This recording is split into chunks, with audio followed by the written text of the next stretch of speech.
Hi, everyone. My name is Jeremy Dela Cruz, and on behalf of Next Niagara Council, we'd like to welcome you to Business in the Metaverse in 2030, facilitated by Evan Sitler-Bates.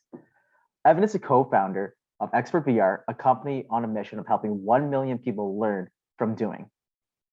For the past 5 years, they've been using virtual reality to empower the simulations that make this mission possible. Outside of work, he is a huge nerd, up to date to anything Marvel or Star Wars, plus into big into VR gaming.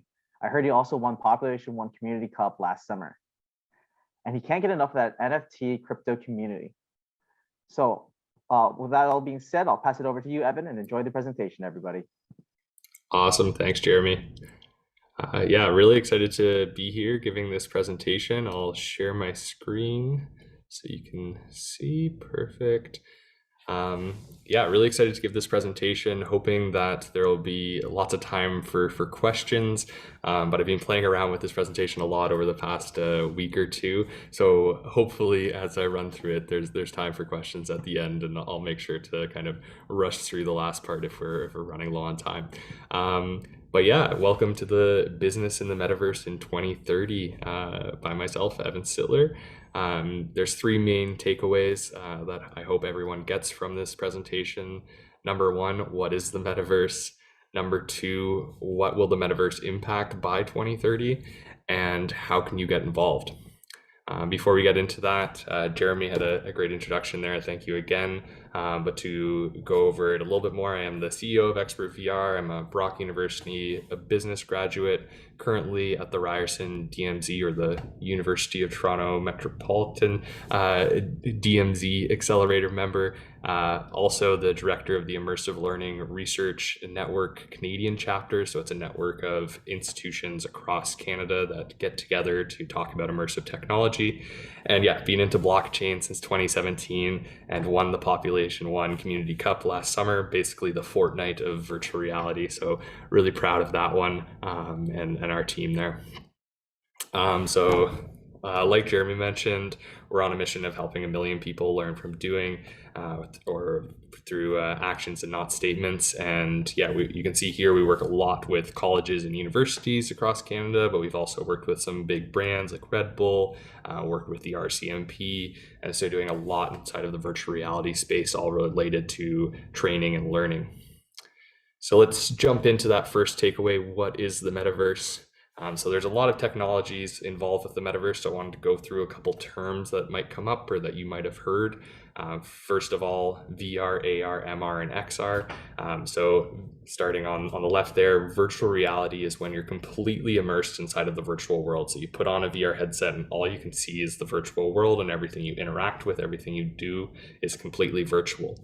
And then kind of on the other end of the spectrum is augmented reality or AR. And this is when you put a portion of the virtual world into the real world. So you can see here they have this building, this architectural design that's placed on top of the table in the real world, and everybody's able to interact with it and see it. Most people just use these terms, but to touch on two others, mixed reality is kind of a term that's being used for the upgraded version of augmented reality. So basically, if you're putting the terms, comparing them, augmented reality would mean you can't really interact with the virtual environment. It's just kind of placed there. So think like Pokemon Go. If you ever play Pokemon Go, the Pokemon is just kind of in front of you and it looks cool, but it's not interacting with the real world environment. Whereas mixed reality, you could place a ball on a table, virtual ball, and hit it with your physical hand and it would start rolling. And then when it gets to the end of the table, it would fall off and bounce on the ground. And then XR, or extended reality, is kind of the term just to bring all of these together. So I've started using the XR term just so to make it easier. But yeah, those are the terms in that virtual space. Then we have blockchain, which includes cryptocurrency, NFTs, and other things. I'll be honest, I'm not as in depth because our company isn't really involved in the blockchain space, but personally, I've been doing a lot of research and some investing and playing around in the crypto NFT space since 2017. So in those two small slivers of the blockchain community, I do have some knowledge. So you can see here, these are all things that I own or have owned in the past and played around with. You may have also seen something like this on the internet, a CryptoPunk or a Bored Ape Yacht Club. And so you're probably seeing these pictures and you're like, what is this ridiculous art that people are paying $50,000, $100,000, millions of dollars for these two? Out there on the internet. And so there's a lot going around, and hopefully through this presentation, we can get into those a little bit more. But to define them, cryptocurrencies is just a new currency. So just like you have a Canadian dollar, American dollar, and you can exchange it, it's like that. There can be other utilities or properties attached to it. But the main benefit of these are that it's decentralized. So there's no in between, there's no banks or governments that are charging you interest or taxes for exchanging them. Depending on the one that you're using, there are certain fees to pay, like people that are kind of the computer power to do these, but more and more are getting rid of those costs.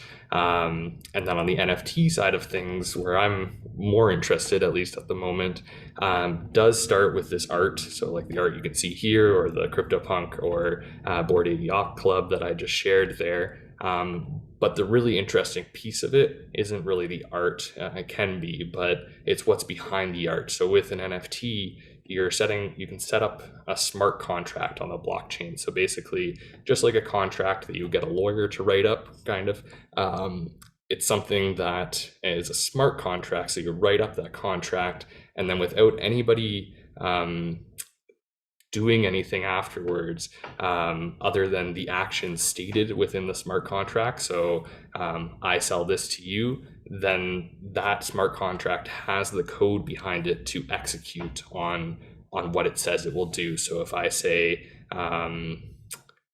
once this is my lazy lion. So if I said in the smart contract, once lazy lions reach a $2,000 valuation, I want to try and sell it. So the smart contract would automatically do all of that as a simple example. But what's really interesting, and we'll get more into this in some examples coming up, is all of the utility that can then be behind that. It could be access to certain events by just showing this NFT, like a ticket. It could have royalties that come with it. So if you support an artist in their first year and then they blow up 10 years later and you have that NFT from their first year, they could give you royalties from that first album as it starts to take off. There's so many different things, and we'll get into a lot of examples in a second. And so bringing all that VR, XR, AR technology, crypto and NFTs together, we kind of have the metaverse. So there's some other technologies definitely involved, like AI, machine learning, and areas and all kinds of other technologies that are built on top of VR and things along those lines. But those are kind of the main ones. And this is what the metaverse is. So basically, I look at it as the next evolution of the internet. We had Web 1.0, or what we just call the internet, when Amazon came out, when Google came about, and it was just a technology to be able to search the world of information that is out there and start to make purchases. Then we had Web 2.0, which started building more like platforms on top of it. So having things like Facebook, Instagram, any like social media for the most part, as well as other platforms where you could start to build your own things on the internet and start to express yourself more on the internet. And now we're moving towards Web 3 or Web 3.0 or the metaverse. They're kind of all interchangeable terms. There's a few here that you might hear around. And basically these terms encompass that next evolution of the internet. Who knows which one we'll actually stick with in the future, but really it is a 3D space. So just think of the internet today, how you can access all kinds of information. You can access games, you can socialize with friends, education, you do business, you do work. We have meetings like we're having right now, presentations like we're having right now. On the internet, that will just be possible now in a fully 3D space. So instead of me sitting here and talking to you through my camera, I would have a VR headset on and be on a stage fully interacting, and so would everybody else in the audience, so we could interact more naturally and things along those lines. And same with learning and everything else, but we'll get into those examples. So what are some of these examples? What will the metaverse impact by 2030? Well, as I get to the end of this, you'll see it's really a question of what will the metaverse not impact by 2030, or what will this technology not impact by 2030? Looking at some of PwC's studies and other studies that are out there, you can see that the metaverse and everything that's involved with it is already worth $150 billion and more now, since that was a year ago. And by 2030, it will be $1.5 trillion. And so like so many things are going to be touched by this, just like the internet touched basically every industry over the past 20 plus years. But before we get into where exactly it will be in 2030, where is it now? So on the XR side, you might have tried something like this Google Cardboard, or you've seen these big setups for virtual reality, and you're thinking, well, it's very poor quality, might cause motion sickness. The headsets are very clunky. It's only for gamers and geeks. There's nothing very valuable other than the gaming side of things. And all of these couldn't be farther from the truth. Headsets are coming out. Actually got one right beside me here. This is my main headset I use on the daily. It's Facebook's Oculus Quest 2 or Meta Quest 2. Completely wireless, very lightweight. I spend hours in there every week, sometimes an hour per day. And this one isn't the 8K plus resolution. Those are kind of the higher end ones, but it is getting higher and higher quality, and how the software is being developed allows it so that there's no motion sickness, especially once you get your VR legs. It can take some time. You kind of have to ease yourself into the different types of games. You don't want to ride a roller coaster or drive a fast car the first time you go into VR. But yeah, definitely quality's coming up there. Like I said, very lightweight. And to give one example in the education space, the market size, $13 billion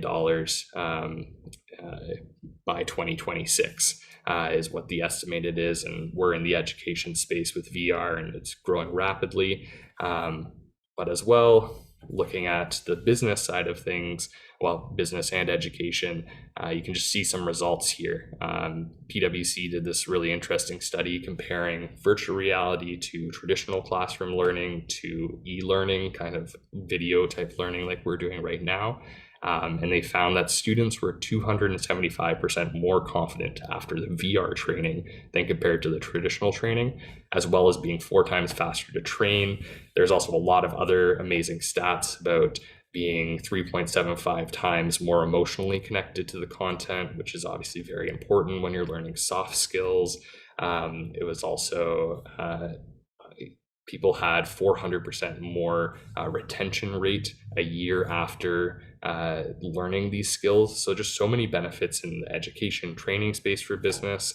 And then you can see that many people are picking it up in the larger business corporations. Just over the past year, between Bank of America, Accenture, and Walmart, they've purchased over 150,000 plus of this headset that I have. And that is kind of the most popular one that's on the market right now. So you can see it's already exploding, and businesses are seeing the use cases for this beyond just the gaming side of things. But on the gaming side of things, you can also see that the Oculus store reached over $1 billion in sales, and that's not the only store. There's multiple stores out there. It's actually not even the first VR store that's available for buying content. So just seeing that across the entertainment space, the education space, business, and social, all 4 of those kind of key pillars of every industry is really taking off in the VR side of things. Then looking at the NFT crypto space, I'll give some examples here, but But like I showed there is like a lot of kind of speculation and just pictures and things that you might not make too much sense and might feel like a scam. But if these projects are done properly, they're building a community around a common goal. They want to do something that's impacting the world in a positive way, or at least impacting the people involved in a positive way. They have utility that gives exclusive access and benefits to the people that hold them. And then potentially they have that fun art that is represented by them. So to go through some examples, really interesting, MIT is using, sorry, go back there, MIT is using NFTs as a new way to give out diplomas. It's not across the board yet, but they're testing it. So basically, when you finish your studies at MIT, you would get your regular diploma, but you would also get this NFT diploma. And the interesting thing about this is it's so hard to stay connected with alumni after they graduate. So on MIT's side, it's very interesting that they can stay connected with them by having this NFT in their wallet, where they can send them alumni benefits or send them events that they're going to, which obviously benefits the student that graduated, but as well, then the student can go to a company in the future. Obviously, it's not super accepted just yet, but in the future, instead of presenting a resume, they could present this NFT that was approved and authorized by MIT, and would allow businesses to know that they actually got this diploma from this institution. Similarly, big brands, if you're familiar with Gary Vaynerchuk or the Nelk Boys on YouTube, they've released very interesting access NFTs. So you're able to have one-on-one meetings with these people that are massive influencers. You can go to special conferences they're putting on. I know Gary Vaynerchuk's looking at buying an island where there would be a resort or some type of like conferences and get-togethers where only holders of this NFT can go to. So really interesting access tokens there. Also from Gary Vaynerchuk, he started a restaurant where you need the NFT to get into the restaurant. And we've already seen places that in New York where you have to have a membership to go to a restaurant, or you need a Costco membership to go to Costco. But the interesting thing about this is you buy the NFT, and then after you're done, let's say you move away from New York, or you don't want to go to Costco anymore, you could then sell that NFT and make your money back on it. Maybe it's gone up in value because it's become more and more of a commodity and a rare NFT to collect. MasterCard has started accepting cryptocurrencies on a lot of the platforms that they support. Duke University and Coursera has done something very similar to MIT, where if you take a Coursera course, you get the NFT as your diploma. That's valued, recognized at Duke University. El Salvador has accepted Bitcoin as their national currency, so allowing them to have a much more stable currency than they had before. Disney and Marvel are releasing NFTs that allow you to get the cool art of a comic book, but then you can also read that comic book in augmented reality.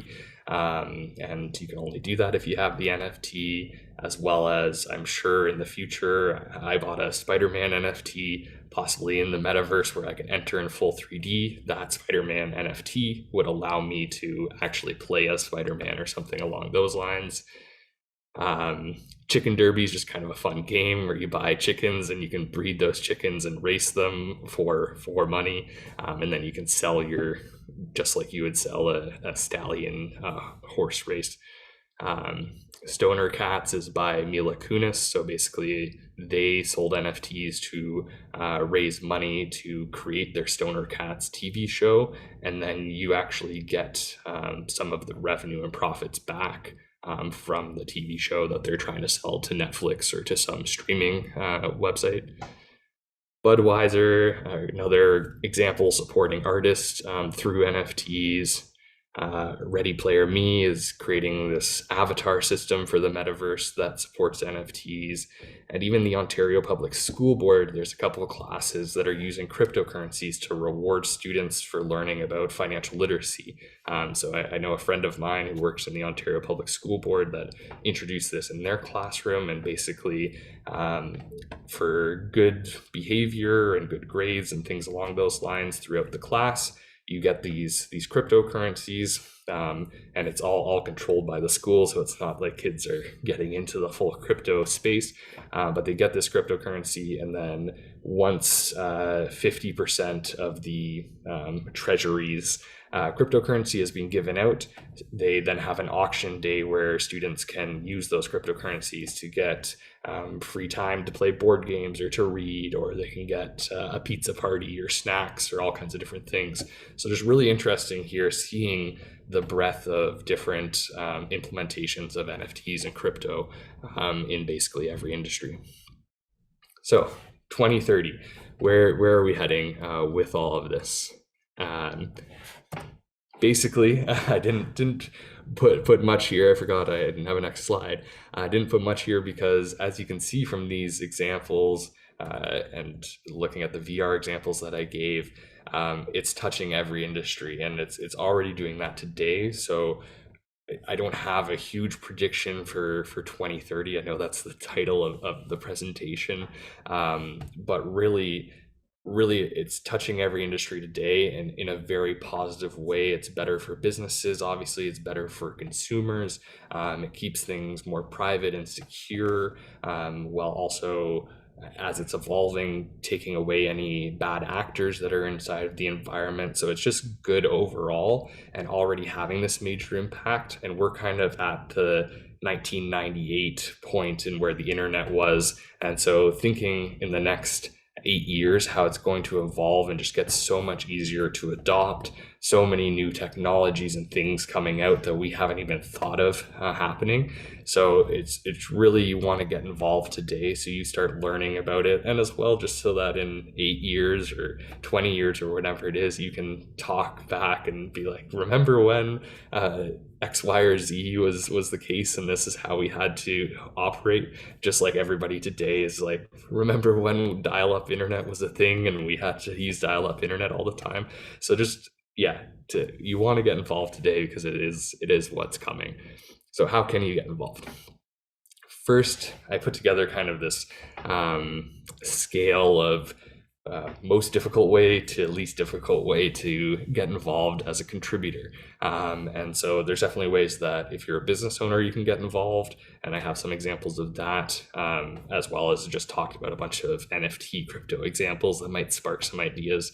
But if you just want to contribute and start kind of dipping your toe into the water as getting involved beyond just purchasing, here's kind of this scale. So starting up on the left, the least difficult side of things is creating content or managing a Discord community, or really any community online, educating people, making content for these projects. So if you have any artistic, creative skills, or you know something about the industry or different use cases, just making content to share and get involved with these projects. There's so many out there that are amazing, and they need that help. So obviously not super easy to make content, even if you're not especially if you're not creative, but kind of the least difficult way to enter into the market and get started.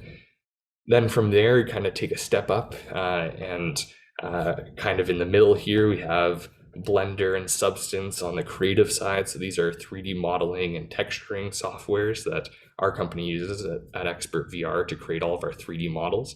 And so, like I said, as the metaverse evolves and everything on the internet becomes 3D, or at least has some type of 3D aspect, these 3D models are going to be important. And Blender is a completely free software that is used industry-wide to create 3D models. So you can download it and start watching tutorials today. And with that, start making those assets that are going to be used in the future of the internet. Then kind of a step up, or if you're less creative, looking at the programming side of things. So we use Unity at XpertVR. Unreal is kind of the main competitor. Unreal is made by the same people that make Fortnite. And basically what Unreal and Unity are game engines. So this is any game you can think of, like Fortnite, is created inside of a game engine. And everything that we create at XpertVR, all of our training simulations, it's built inside of a game engine. And these use either C++ or C# as a coding skill. So if you have those skills, it's great to now be able to use them in kind of this metaverse 3D space. Or if you're just not as creative and have more of an analytical brain and want to learn how to code in that way, very great skills to start picking up. And then kind of on the most difficult, and maybe this is just me looking into it, is kind of more the smart contract NFT crypto space, or the AI machine learning space. So these snakes here, that's the Python logo. It's kind of one of the main coding languages for artificial intelligence and machine learning. I believe R is the other main one, and there might be another one that's come out in the past bit.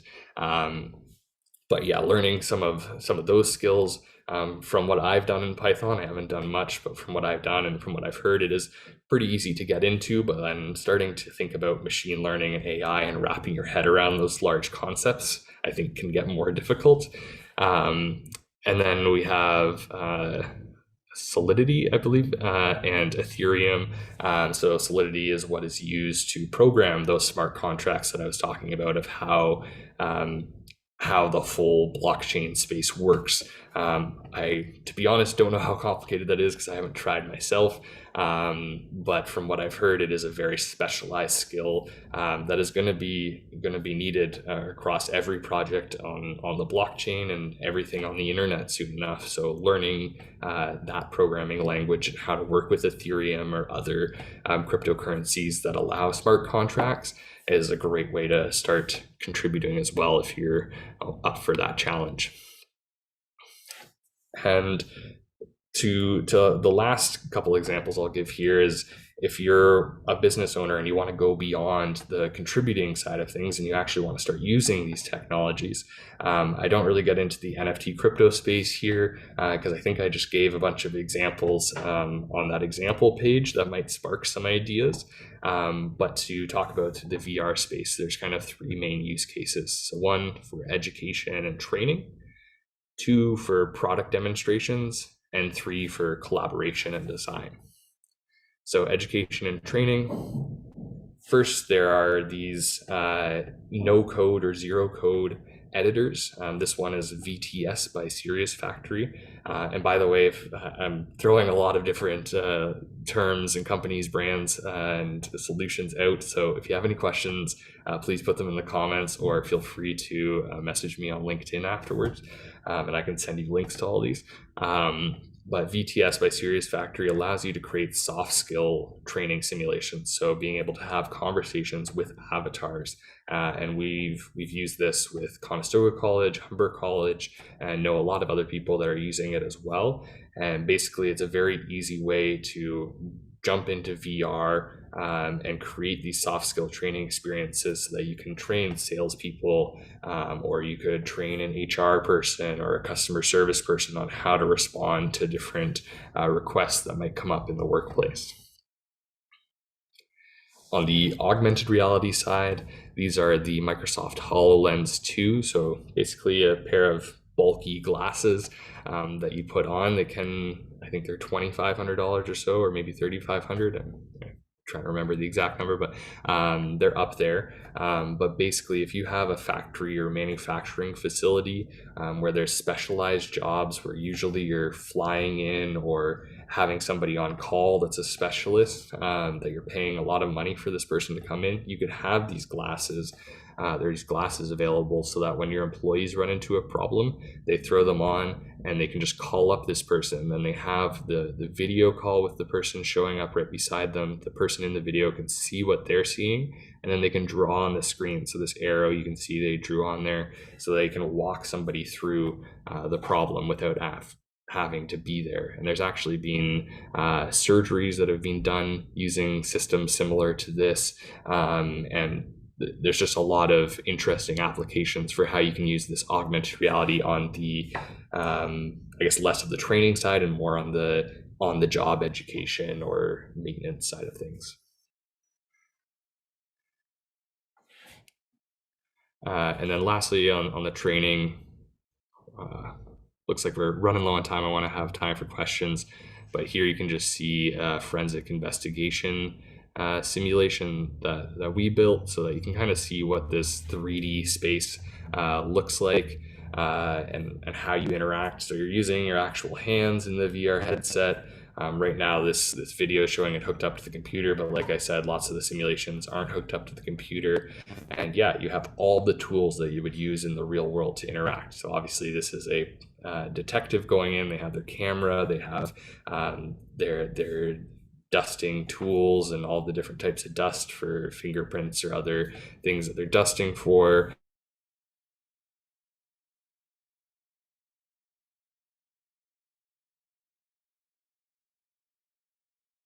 An investigation and can use them with their own two hands, just like they would in the real world.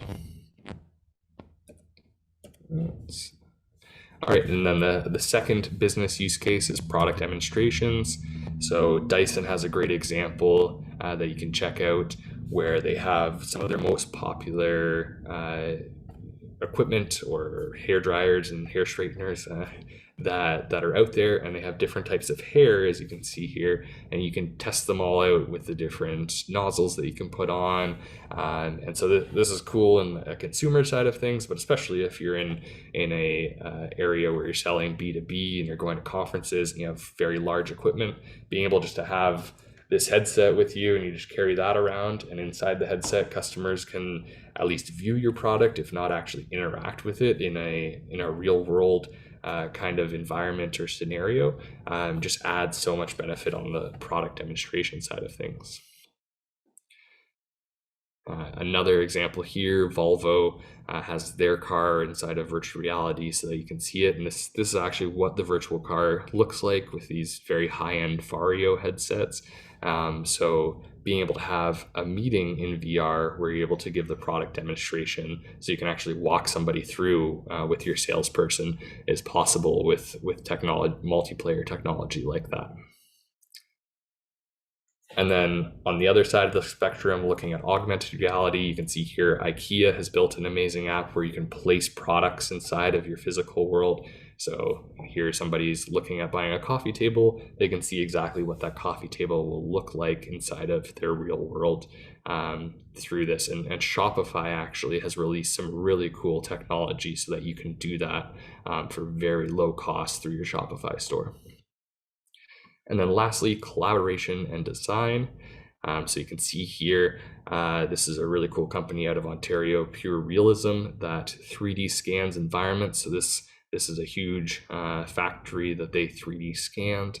And now as a decision maker or stakeholder, or if you're talking to investors, you can step right into your factory. You can see it at this scale, and then you can expand it so you're in real world scale sitting there. So being able to have conversations about certain parts of your factory or about whatever you're talking about, and actually have that real world context around you can be very important, especially if you're trying to make large decisions of, do we expand this area? Where is there a problem here? And with like a process that needs to be redesigned or something along those lines.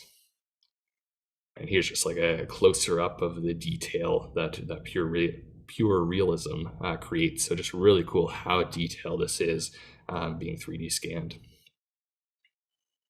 Just another example, you can see the words on the whiteboard from one of their scans. And on a simpler side, those 3D scans can cost a lot if you have a huge factory that needs to be scanned and they need to optimize it and get it all working for your equipment.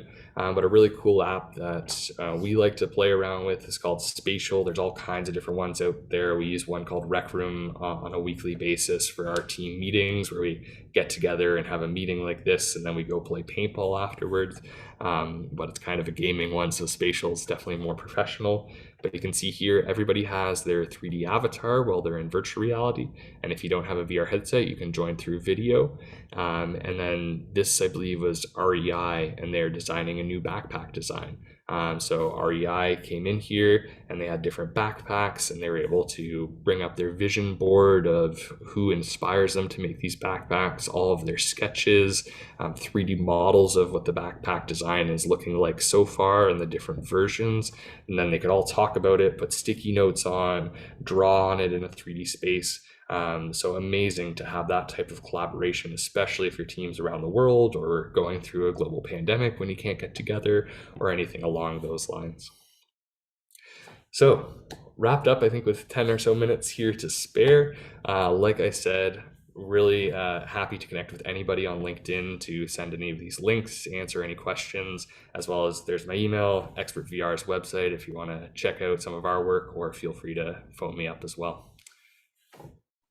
Evan, thank you so much for this presentation. I was just saying, it's kind of like learning a new language. Like I'm very green in this, and you gave us a lot of information, a lot to think about. So thank you very much.